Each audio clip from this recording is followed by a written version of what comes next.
Hello, beautiful people. Welcome to this week's episode of the Montpelier Happy Hour here on WVEW 107.7 LP Brattleboro, your community radio station.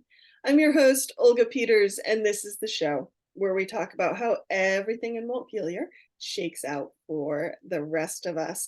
And I am very happy to welcome back to the show after her very long convalescence representative and regular contributor Emilie Kornheiser. Hi, Emilie. Hi, Olga. It's been a whole month, I think.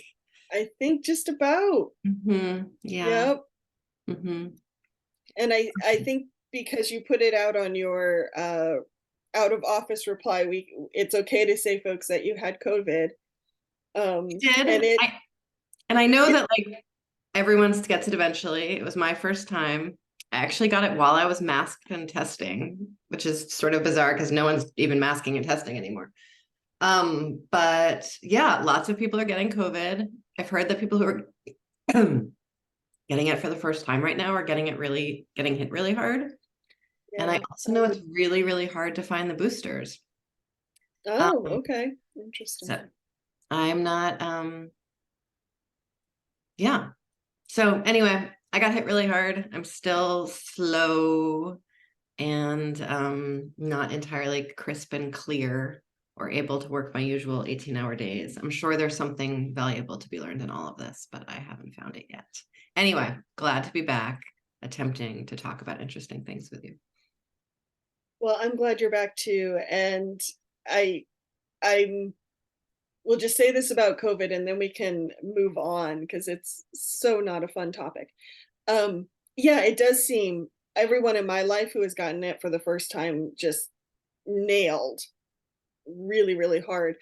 And I think that's the thing about COVID that worries me the most is, well, everyone kind of gets the same virus more or less. You know, it might be a different mutation, but we basically get COVID. It doesn't impact people the same way. You know, and one person can get it for a week and be like, I got the sniffles, and one person's down for a month. And that's one reason I feel we should take the virus really seriously. So that's my soapbox. I will get off it now. Thanks, soapbox. I also, you know, given how many people just have the sniffles, it's really interesting to try to like work through the, you know, the workaholic shame, no, I actually am not physically able to get on a Zoom. Like, it's not just that I am stuck in my house. I, in fact, just like really like to be able to say, no, I can't work when I'm at home is, I know there's been like 1,000 think pieces on this, and I certainly, you know, don't think it's an interesting conversation anymore, but we are workaholics, and Yeah. I apparently am one too. And it's really, really hard to say no. Yep, I worked through COVID. I mean, I was working from home and everything, but I worked through it. I didn't feel I could say no to anyone. Yeah.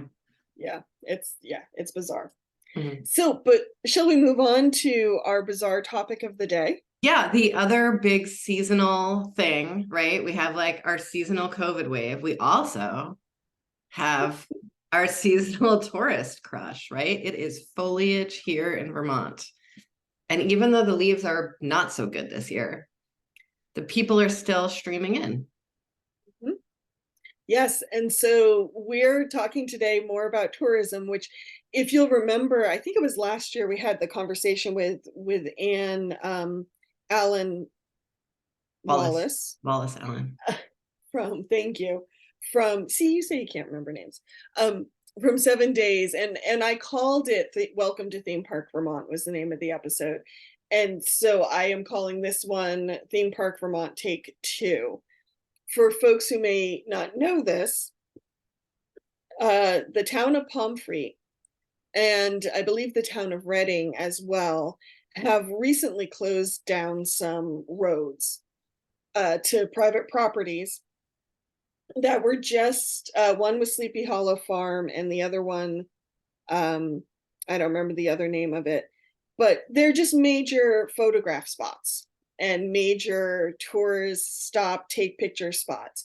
But they're private homes, and the residents, especially on in Pomfret, just felt that they couldn't get to their driveway. They were being inundated by tourists taking photos of this one farm. And what the select board decided to do was to close the road to all but local traffic for, I think it was September and October. And this hit the national news like nobody's business. And a lot of the early headlines were along the lines of, town blocks influencers, Vermont has closed itself to tourists. These like really, to me, bizarre, big sensationalist headlines. And then you get down to the last paragraph and they're like, oh yeah, this is why they did it. Because ambulances couldn't get through. There were so many people parked on the road, which sent me into a rabbit hole of YouTube and influencing life that I never wanted to see and can never unsee. But I did see some shots of the road when it was at full tourist season. And yes, there were like people, it's a small dirt road, probably like Bonnievale in Brattleboro, and either side, cars, people standing in this driveway taking pictures of this farm. And I'm like, do you realize there's a whole other state out there that's really pretty? Now, like, you know what's wild? Now I want to see the farm. I'm like, is it so much nicer than all the other spots? Like, I am genuinely curious. I want to see the farm. No, I don't think, I mean, it's a pretty farm. Yeah. But okay. I think, drive Black Mountain Road. Okay. And you'll see pretty farms too. And sort of simultaneous with all that, while I was in my convalescence, I read more of the New York Times than I usually do. And I was opening all of their like travel advisory foliage articles, because this is a topic that I am continued, tourism in Vermont is a continued area of interest for me. And I noticed that in all of the New York Times tourism articles I read, which were like 10 best hotels to stay in for foliage, 10 best town, whatever, you all know the basic structure of these articles. Vermont was not in any of them. And I was, I wasn't sure if like whoever manages sort of like the press harassment at the Agency of Commerce, like had sort of like was also sick that week. I don't like, I really. Or dealing with flood fallout. Yeah, or dealing with flood stuff, or maybe, the flooding itself was, I have no idea why it happened, but I was very surprised by it. And it wasn't like lesser known foliage states, it was just like foliage. It was really interesting. And so that sort of like, are we losing our destination status simultaneous, like that anxiety simultaneous with shutting, with feeling like people like finally saying like, this is too much. We can't live this way. We cannot be someone else's scenery. Right. And those two things happening simultaneously, I think are really interesting. They are. And what stood out for me with some of the discussions that came as I was looking at this road closure story, was once again folks commenting once they had all the facts. They would say, oh yeah, this is a private residence. People have the right to say, please don't stand in my driveway and take many, many photos. And just the surprise, like, oh right, these like people live here. And I think that is something that really happens in Vermont a lot, that it's not a place where people live. It's a place where people visit. But I think that happens with tourism too, because as I was digging into this, I came up with a few stories, particularly Italy right now is looking at or maybe they've instituted fines for people who do things like climb into old fountains to take photos and drive their Maseratis down the Spanish Steps and stuff like that. tourists behaving badly to these cultural icons. And it, again, it just that mindset of visiting versus living. There's an ice cream shop in Paris that has stopped allowing any photographs of any kind, like anywhere near their property, basically, because it had become this like hotspot. Yeah. So what is it? So, okay. So we have these like people saying for the first time, no, we can't live this way. We cannot be your scenery. We have the flooding and like the real impact to communities of flooding. Or in Hawaii, there was a lot of debate in Hawaii after the fires. What does it mean to have tourists still coming here when we have so many people who have nowhere to stay? Similar thing in Vermont, right? Yeah. Flooding and our homelessness. So many people nowhere to stay, and the tourists are still coming and, using limited resources. And that's all sort of, those two things are happening. And then, in Brattleboro, the closing of Sam's department stores announced. 100 years old, Main Street anchor. Apparently lots of people stop in Brattleboro just to go to Sam's. They sell a lot of really lovely Darn Tough socks, which is another, just Vermont treasure. And all three of those like things happening simultaneously, like what will we possibly do without this influx of cash? How is it possible to welcome people and not have them totally exploit our natural resources and our quality of life? Yeah.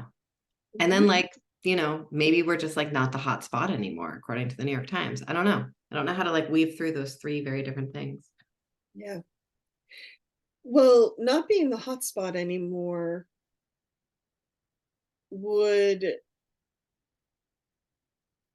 time will tell on that one. And I'm sure there's plenty of people in Vermont right now who are like, oh, phew, for better or for worse.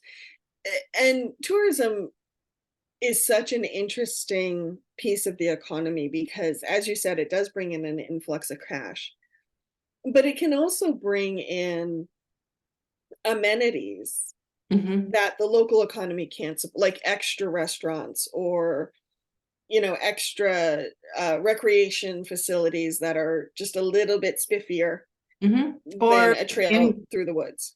Yeah, or down here, all of the incredible art resources. Right, that the local economy couldn't support just on its own, on its everyday population. And then, of course, there is this idea of exploitation that happens as well. That is a very real thing. And my issue around a tourism economy, and I'm probably a little more sensitive to it because I grew up in one. And, my stepdad owned a restaurant and an inn in downtown Wilmington and lived through many shifts in the tourism economy as well, for better or for worse. So I realize I'm a little more sensitive. But my biggest brouhaha is we have so many communities where that's all the economy is. And that's when I think it can become very destructive because you don't have the diversity built in to the economy to weather different ups and downs. If you have a flood or a bad ski season, and you don't have the diversity to bring in different people as well who are there for reasons other than just visiting a theme park. So that's my biggest concern about tourism. And so I guess that brings me back to your comment about, are we no longer the hotspot? If that meant we brought in more diversity to our economy, maybe that wouldn't be a bad thing. Well, so I guess my question is, how do we actually put in the resources to diversify the economy while still feeling so conscious of tourism as part of the economy? So if in a limited resource environment, what do we do? You know, what does a town that is mostly dependent on tourism do if it has some extra, say like ARPA money to spend? Does it spend that money like trying to pivot, or does it spend that money doubling down? And that's true on a statewide level as well, right? As we rebuild from the flooding, or we're rebuilding with an eye towards local needs, with an eye towards visitors' needs. What does that like? What does that look like, and how are those decisions made, and who gets to make those decisions?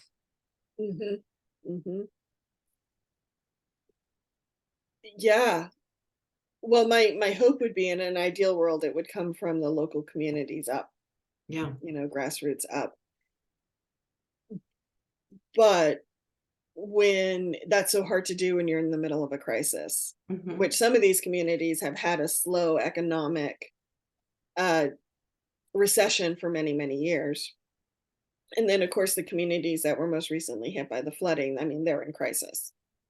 They're moving towards recovery, and so it's hard to plan when you're in that moment. I watched an interesting, in part of my rabbit hole around all these videos. Did you learn about Christian Girl Autumn on your rabbit hole? I learned about James and Meg, but I haven't learned about Christian Girl Autumn. Oh my gosh. Okay, before I go on to my sounding like a cross between a valley girl and a lecturer, which is how I think my voice sounds on the happy hour all the time. Tell me about Christian Girl Autumn. That's all I have for you. I don't know. It's like it's like an aesthetic, like a social media aesthetic, like with the pumpkin spice and the and the scarf and the oh, that's fun. I did learn a new word though. Yeah. And maybe this is a style that everybody knows but me, because I don't spend enough time on social media. I was listening to a newscast, and someone was in Burlington. I think it was NBC, was in Burlington talking about the road closures. And he had a blue flannel shirt on, you know, blue and white check flannel shirt on. And the anchor did. And he said, well, you know, road closure, da da da, private roads, da da da. But, you know, so many of us come here, like me, who love Vermont, who are all dressed in Vermont core for the season. And I was like, I didn't know there was a Vermont core. Well, you know, there's like cottage core. Have you heard about that? No, I have not heard about that. Is that what I call cottage chic? Maybe, yeah. Okay, or rustic chic. So there's like norm core and cottage core, and I think you know, it's just like all of the sort of aesthetic waves, Instagram, like social media aesthetic waves, and I imagine Vermont core is just like, I actually haven't heard anyone say that yet, but it's well, it involves flannel check shirts, just with the flannel and the beard and the hat and the, you know. Yeah. Yep. So I learned that something new about Vermont from someone who isn't from Vermont. But what were we talking about? Emilie? I thought you were the one with the COVID brain. You were learning something when you were, I don't think you were going to talk about the Vermont core. I think you were going to say yes. So I did come across a couple videos. You know, you come across the standard 10 reasons to move to Vermont. Why is everyone moving to Vermont? 10 best places to live. Vermont's up on that list, blah, blah, blah, those kind of videos. But then I came across also just as many why you shouldn't move to Vermont, and why people regret moving to Vermont, and all those things. And they usually talk about high taxes and high cost of living, to which I'm screaming at the video, low wages, low wages. You forget the low wages. But one thing this person said that I thought was interesting was, we have such a low population that we don't have a lot of those population centers like a city, like Boston, like New York, like San Francisco, like Montreal, London, whatever, where the population is enough that there's a bunch of different industries and a bunch of different opportunities to kind of draw people and keep them there. Yeah.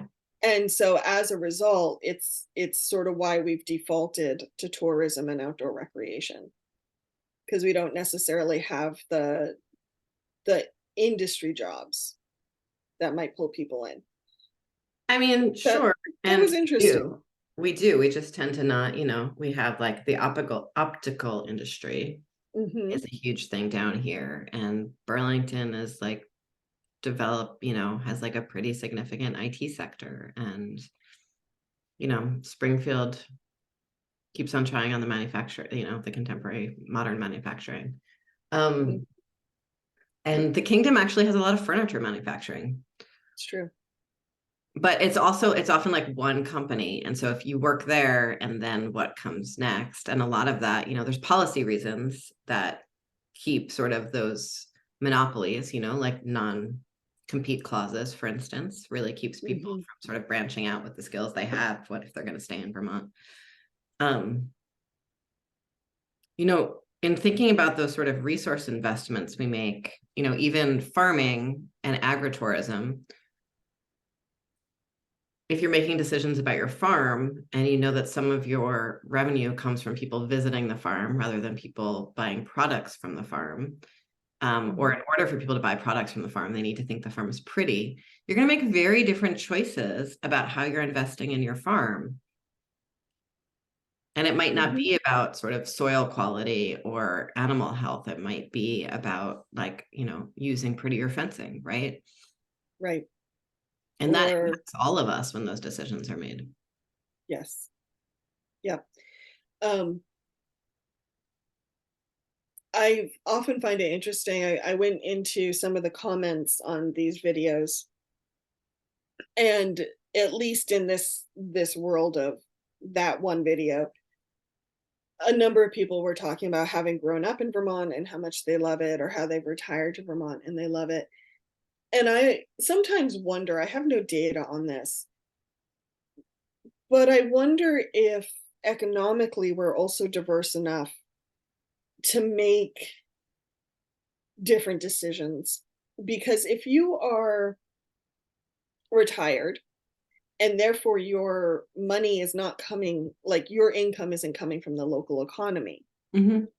you can make different decisions too at Mm-hmm. town meeting about whether or not a new business gets zoned, or a road gets paved, or whether you just want to protect that postcard that you moved here, you know, to see every day.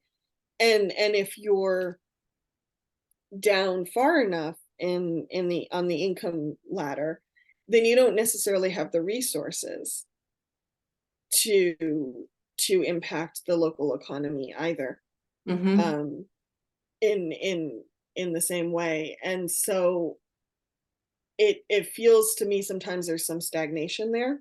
Mm-hmm. Is that making sense? It is. And it's sort of part also for me about, especially in tourist towns, we tend to see like a lot of representation from like ski executives Mhm. on select boards or zoning boards. It's like who has the resources to make what decisions, and then who has the resources to show up at the table. Is that sort of what you're trying to get at? Mhm. Or am I Thank you. okay? Yeah, that's a much better way of putting it. Thank Yeah. you.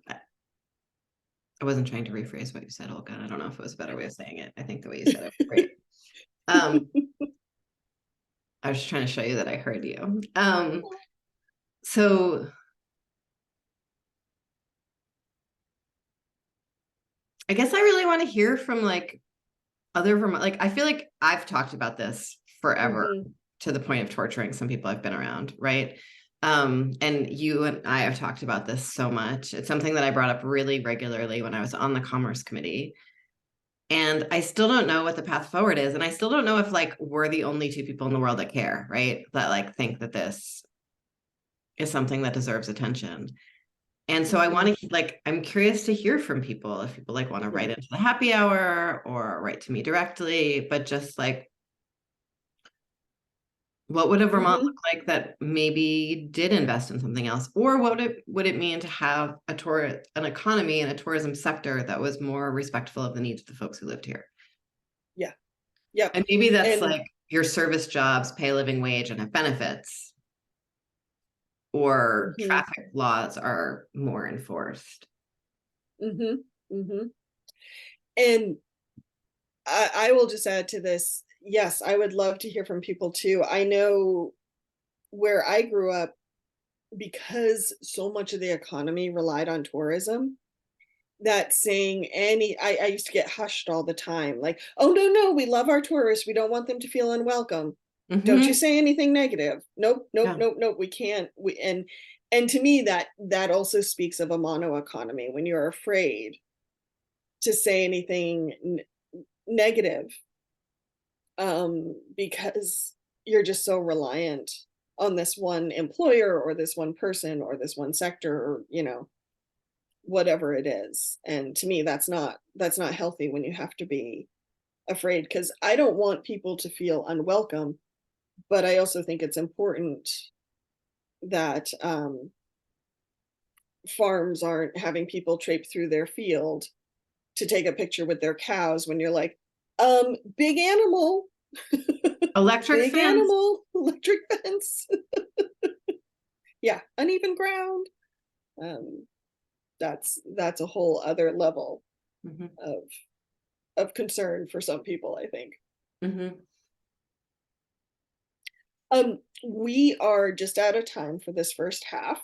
So, folks, if you do have thoughts on this, positive, negative, neutral, whatever, you can email us at the Montpelier Happy Hour at gmail.com. And both of us can see those emails, or you can contact Emilie directly through her emiliekornheiser.org, where she has all her social media. All the things. All the things. Okay, we'll be right back here on the Montpelier Happy Hour on WVEW 107.7 LP Brattleboro, your community radio station. Stay tuned. Welcome back to the second half of the Montpelier Happy Hour here on WVEW 107.7 LP Brattleboro, your community radio station. I am your host, Olga Peters, and if you're just joining me, I am speaking with regular contributor Emilie Kornheiser. Yay! Who's back on the Hey. show. And we were talking in the first half about tourism and our reliance on it as a state. And we're now going to shift to flood mitigation. But before we do that, I just wanted to say, Emilie, oh, wait a minute, Emilie. The views and opinions expressed here on the Montpelier Happy Hour, those of the host and the guests, respectively, not the station nor their employers, friends, or pets. Who said it while I was gone, Olga? Usually me, but there were a couple times I threw it to the guests, and some of them, like Mike McCarthy, I was impressed he got through Okay. Very it. nice. I tried to make John Walters do it, and he's like, no. um, I want to say one more thing about social media before we switch to the flooding that happened this summer. And it's my thought. I was watching some of these influencer videos and thinking about, as a journalist, I've been told what I can and cannot photograph, what I can and cannot record in public private spaces. And believe it or not, there are rules journalists are supposed to follow. I And very much believe that. You have a very clear code of ethics. why, thank you, darling. And social media, it doesn't have that same ethos. It doesn't have that same culture. And I feel sometimes, or training, and it's such a blurring of the public and private, that walking into someone's yard to get a good shot, it's like, why wouldn't you do that? Where if I'm not, as a journalist, I could only take pictures from where I can stand on a public road. And I'm not allowed to take pictures, like if the front door is open, it's not okay to like take my camera and zoom into that private space, because that's a private space. Which honestly just strikes me as good manners, but like maybe I'm like super old grouchy Gen Xer. I don't know. It's fun being a super old grouchy Gen Xer, though. No, I think it's true. Like, why would you do that? Anyway, but people do, because it's that blurring of public and private. And so I do feel that part of what's adding to the issues on like Sleepy Hollow Farm are, this kind of Wild West that is social media. Okay, now I get off that soapbox. Can I Okay. get on another soapbox though, Emily? Sure. Yeah. Cool. I am currently working on an article centered on Washington County, Hmm. which for our non-Vermont listeners is Central Vermont. Or even And our Vermont listeners, in case people don't know the counties very well. It's that's the true. county, it's the county that has Montpelier in it. Yes. And Mad River Valley, Barry, Northfield, uh, that area. So been talking to a number of business owners in Montpelier who were hit badly by the flood, and I'm grateful to them for sharing their stories because they probably have many other things to do besides talk to a reporter in the middle of everything. But what strikes me as I'm having these conversations and people are talking about like what's next, and Montpelier has launched a commission to look at planning going forward around disasters, namely floods, because it's not a question of if, it's when. Hmm. Waterbury, after Irene, did something similar and Yeah. did a lot of work there. And talking to them about trying to get funding and trying to get resources after the flood and having, FEMA doesn't do business, so going to the SBA and loans and grants and donations and all this kind of soup that is post recovery or post disaster. And it still feels to me, despite the work we did after Irene, trying to repair things and improve things, and yes, in Mhm. many cases the work we did after Irene did make a difference, but it's still feeling to me when I talk to these business owners that we don't have a centralized like disaster department that is their focus. And if we're going to be having more disasters, kind of like the 211 of disaster departments. Hmm. And I know some things get farmed out to the regional planning or the regional development corporations, but it feels like people are still kind of out in the nether regions Yeah. So we actually after a disaster. do have an emergency response system. Okay. And 211 is like the first stop on that emergency response system.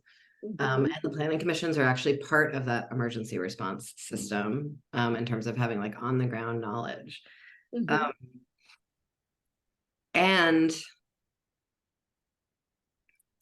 we really like, I think, did a pretty good job um, in sort of emergency response in terms of making resources available, Mhm. between the Joint Fiscal Committee and the Emergency Board and some folks in the administration and the treasurer's office, in terms of like getting immediate resources to municipalities, either like, no interest or low interest loans, making sure that there's money for folks to replace their heating systems and replace them better, massive grants to businesses to recover so they don't necessarily have to take on debt through the SBA, making sure people have access to the FEMA folks and getting the FEMA folks places. But the unemployment insurance, that's very specific to emergencies. And yet it's like a totally confusing mirage, I think, to people that are trying to navigate it. Right. And even though the emergency grants for heating systems were designed to be grants and were very specifically designed for low-income folks, it seems like somehow low-income folks are not able to access them. Mm. The unemployment insurance still hasn't come through somehow. Like, it's just the administration's ability to actually administer and follow through, I feel like, is just like crumbling worse and worse every day. And I don't even want to like get started on the Agency of Education and their the absurd non-search for a secretary. Yeah, It's that's a conversation for another day. a conversation for another day, but it's really, really hard. because like all of these funding sources are coming from different places. I think appropriately so in some cases, because they're coming from places that are like have a knowledge of that subject area. And the world is a complex place. So you're right. Someone needs to be there to like weave it all together and support folks. And support folks who are going through crisis and trauma. Yes. Yeah. And you can't think straight when you're like filling out a form when you're in crisis and trauma, forget it. Like, yeah. And so that's like the part about like really making sure that Vermonters know how to access the resources that they need seems to be totally absent right now. And I would say that's even true for like accessing a booster, like a COVID booster. Like it is the Department of Health's access point on that is totally unnavigable and used to be very easy. So, and I read, like, I encounter it personally. I encounter it as a legislator. I read the article in the paper, and I don't really have new things to say about it at this point, except that we have like the administration has succeeded in really like decimating government's ability to administer services. Like they have not filled vacancies. They have not like made concrete efforts to modernize old systems. And it shows we're in a crisis. And I think it's going to show when we're planning our way to preventing the next crisis, right? Like we did a lot of work this last session around culverts and floodplains and how sort of the Department of Transportation thinks about those things. But we need to be doing it much more comprehensively, and it can't be a town by town effort, right? Like, right. You know, in Brattleboro, we were able to build out all these floodplains upriver of downtown in a way that was really served us. But Montpelier actually isn't just like geographically set up that way. And so they're going to need to really collaborate with the towns upriver to build out floodplains there. And we don't have very many mechanisms for that right now. Yeah, I was speaking with someone from the Central Vermont Regional Planning Commission, and he did say that there were some things happening at the state level, and he is working, his organization is working on some watershed planning. But when I felt, and this is not a slight on him at all, I felt that when I asked, well, Montpelier and Waterbury are doing some great planning right now, but they're doing it alone when all the towns in that watershed need to be planning together. And I guess this was naive of me, but I was a little surprised that he didn't say, oh yeah, this is how we do that, this is how we do that, this is how we do that. So it felt disjointed. It still feels like things are disjointed. Well, Olga, like, let's think about the challenges of the Act 46 conversation with school consolidation, right? Or attempts to think about like work in terms of labor sheds, or how housing conversations in Southeast Vermont are all about Brattleboro and not about any of the surrounding towns, right? Or fire safety and the idea that we like actually cannot sustain individual volunteer fire departments without some sort of professional force that's going to be either primary or backup support for all the rest, right? Like there are areas of this, like we've been having these ongoing debates in Brattleboro about like rescue versus a town emergency services department, medical services department. Great. There are areas of the state where you call 911 and no one answers, right? Like, and no one comes. And so like, what does it take to do that regionally? Yes. And our towns, for a lot of like very sweet, lovely, prideful reasons, this strong like town identity and the town meeting and all of it, and this like desire for local control, which was really powerful, like keeps us from being able to collaborate because people get stuck in their fiefdoms. And yes, and one of the thoughts I've been having is we have this, for lack of a better term, disjointed crisis response, let's just say, or crisis planning response. And one thing I think we need to start with is just naming like where it's breaking down. You're right about the administration. Yes, local control. We need to think more regionally.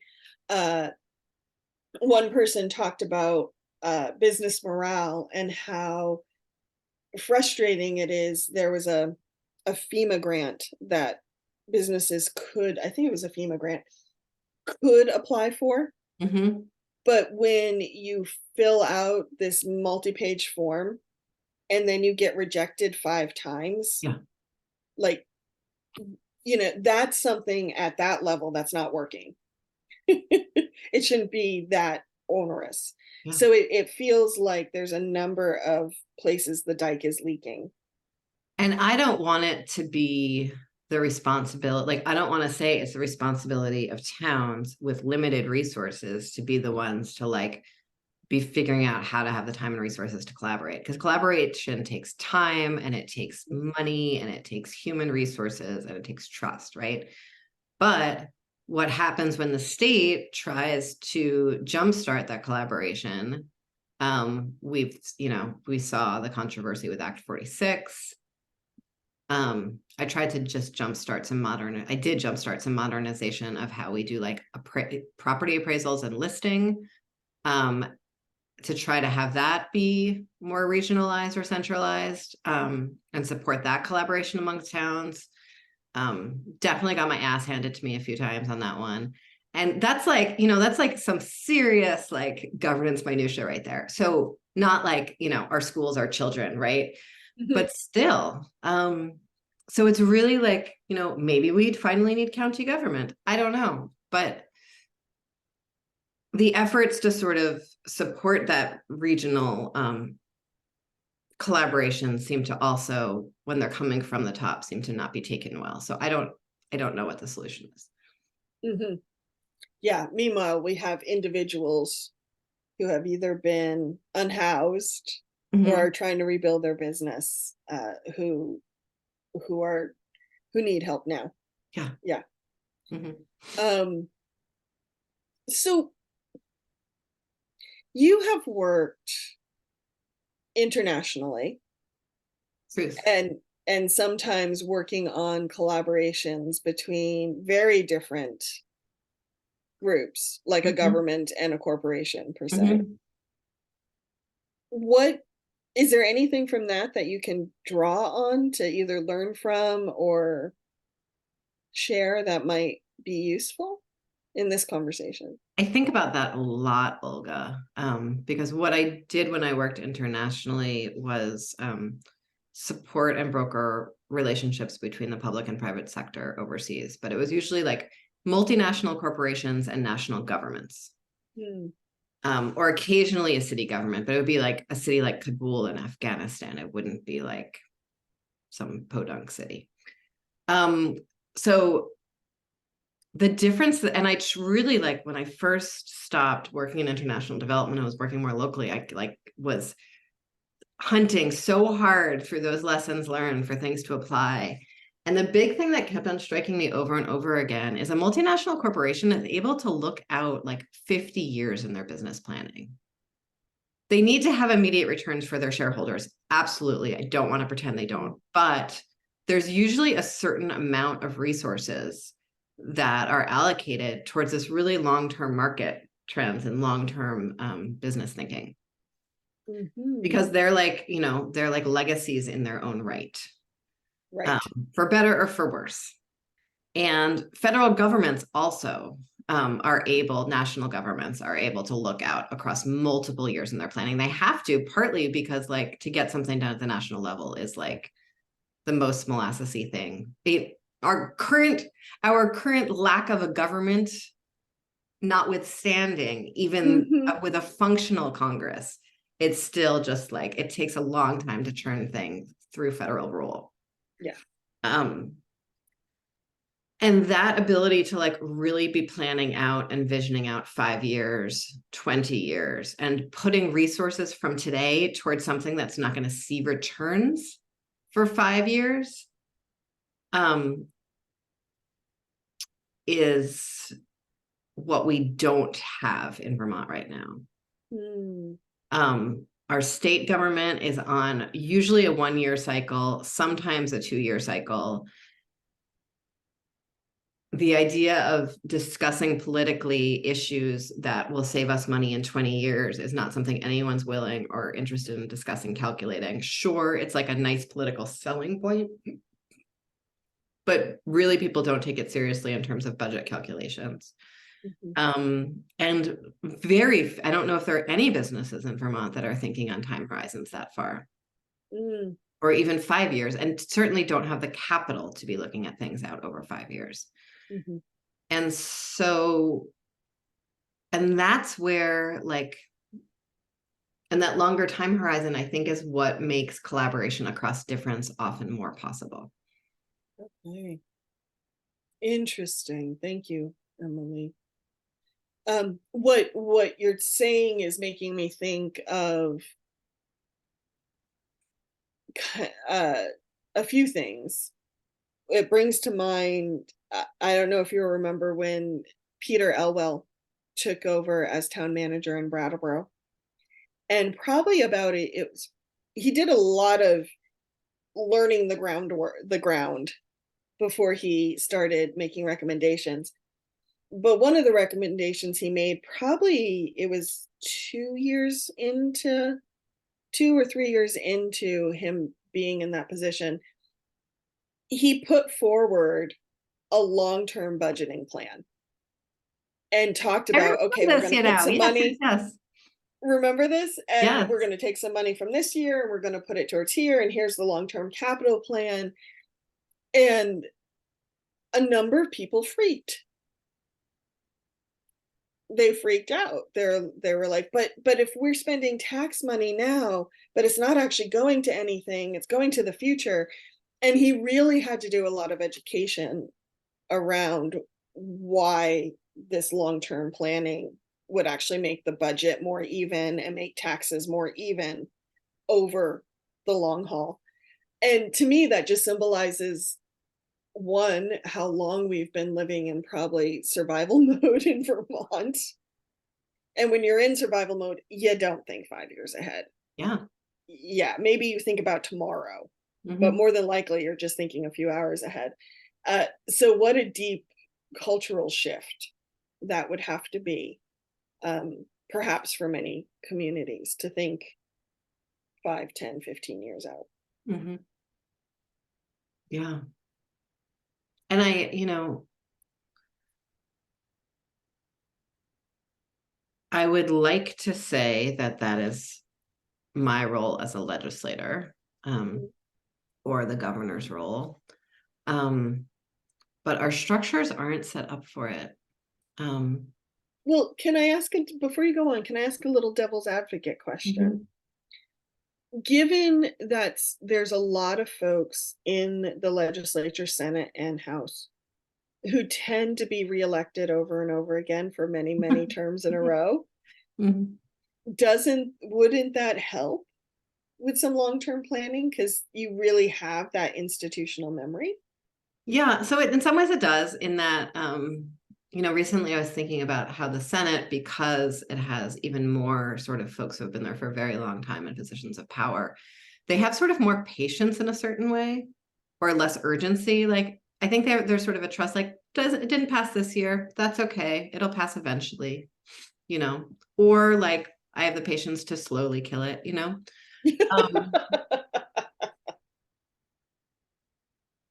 And I think there's a lot of people who, myself included, who I have policy goals that I certainly have like a 5-year plan to get passed, or a 10-year plan to get passed. And I think that's true for a lot of advocates too, right? Like, a lot of campaigns and political advocacy happens on sort of 4 or 5-year timeframes. But that is usually done in isolation. The things that I have this 5-year time frame on, I'm not telling anyone. Or I'm telling a few people. It's not a collaborative, like, let's be thinking about the Vermont we want to see together in 5 years or 10 years.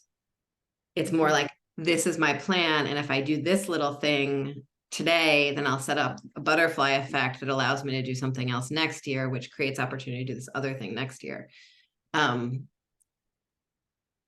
Because in some ways you sort of want to like help people get ready for the idea and not be scared for the idea that's 5 years off. But we also just like, we don't, none of our structures are planning structures. So the committee process, right? We've talked about this ad nauseum, similar to the town meeting process. It is like the idea is the entire conversation starts from the point of the idea being presented and you say yes or no to the idea. Like that's what a bill is, right?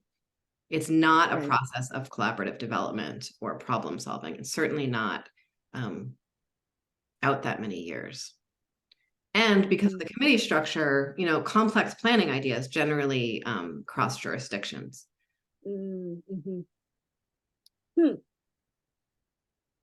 So we have about 5 minutes left before the end of the second half.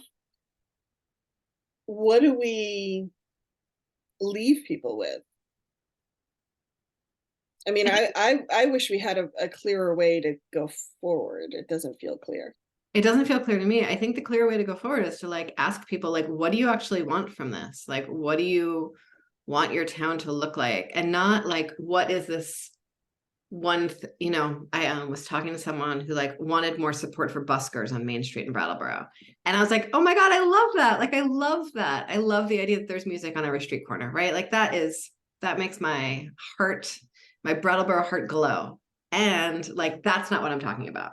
What I'm talking about is like, what is your vision for the future and how do you want us to get there? Is tourism involved? If tourism is not involved, like what's there instead?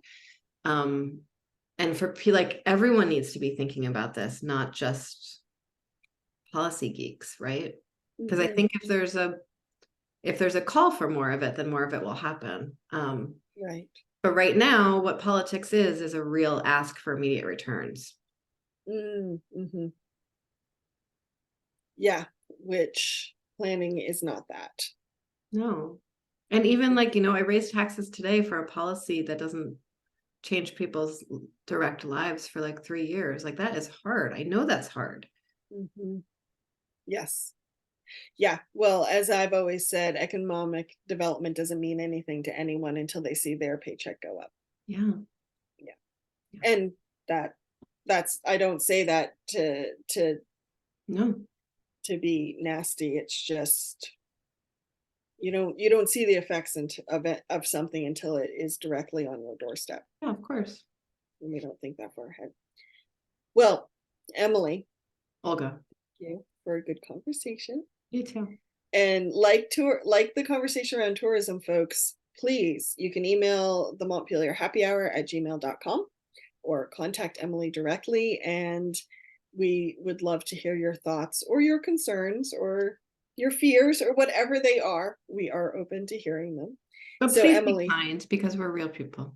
We are real people and we do have feelings. So yeah, EmilieKornheiser.org, Montpelier Happy Hour at captivate.fm. Did I get that right?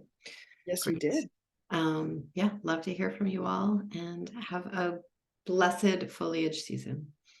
Yes, thank you, everyone. As always, the Montpelier Happy Hour will be back on WVEW 107.7 LP Brattleboro, your community radio station, Fridays at 2 p.m., as well as rebroadcast on Wednesday mornings. And you can also find us, thank you to BCTV, and wherever you subscribe to your podcasts. Take care, everyone. Have a good weekend.